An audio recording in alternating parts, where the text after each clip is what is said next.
Good morning, everybody. It is 5:42. Hope your day is starting off right, or will start off well when it begins. Um, I had a couple questions. The book I'm reading is How to Win Friends and Influence People by Dale Carnegie. And again, the reason that I read is because I believe that our mind, we're absorbing through osmosis stuff, good stuff, bad stuff, whatever stuff. And by reading, I am I'm tipping the scales in my favor by digesting, osmosisizing good content that'll help me be better at what I do. So, a couple shifts in light there. The chapter today dealt with arguing, and I had heard this analogy a long time ago, but it talks about the futility of arguing. And when I was a kid, I never understood why you never talked politics and you never talked religion. I didn't understand it. No one, whatever. I just grew up hearing, understanding, comprehending that you don't talk about those two things. And later in life, I realized, hello, Mary.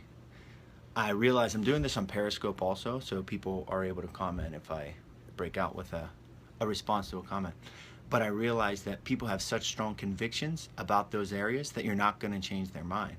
And today's chapter was about just that, about arguing. And I had heard years ago in a different reference, which probably actually got it from this book, that was saying that arguing is futile and pointless, because at the end of the day, whether you win an argument, whether you lose an argument, very rarely are you going to change that other person's mind.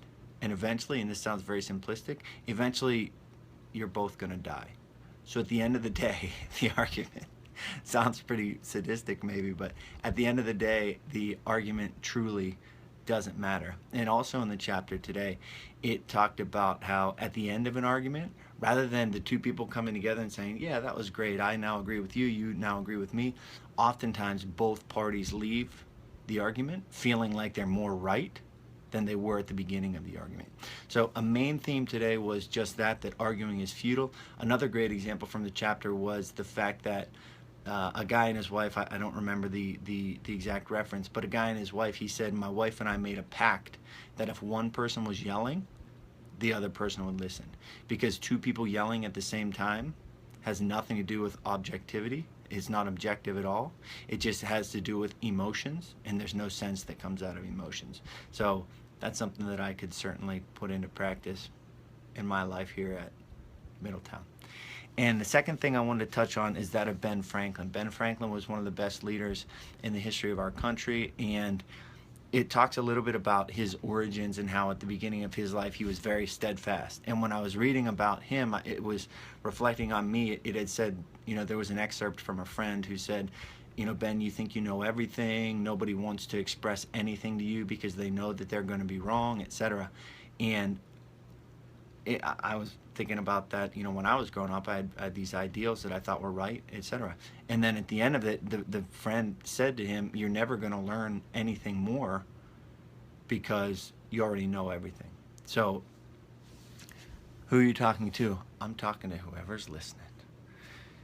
And another cool thing that Ben Franklin, obviously he went on to be one of the best leaders in our history, in American history, but he said he made two rules. One, he made a rule to forbear all direct contradiction to others. So he made a rule to never directly contradict others. And his second rule in communicating with people was that he avoided words that expressed fixed opinion. So he avoided concrete words such as certainly, undoubtedly, etc. So those were his two rules. One, he avoided direct contradiction of others. You're wrong. I don't agree with you. I think back to arguments I have with whomever where I say, you're wrong. Just it doesn't do anything. It's friction against friction. It works in a fight, but not in human communication. And then he also avoided the usage of fixed words such as undoubtedly, certainly, I have no doubt, etc. So again, we are reading How to Win Friends and Influence People. The value of reading is that you're consuming information on a daily basis, whether you know it or not, through the TV you watch, the radio you listen to, etc. And reading is a good way to train your brain to, just like you train your body, or you should train your body, it's a good way to absorb information that's going to help you become better. So eventually I'd love to host Q&A on here, whether it's mindset related, whether it's reading related. So if you do have any interest in that, please let me know on some platform or social media. And as well, if you haven't, I would greatly appreciate checking out, yes, I'm in the US.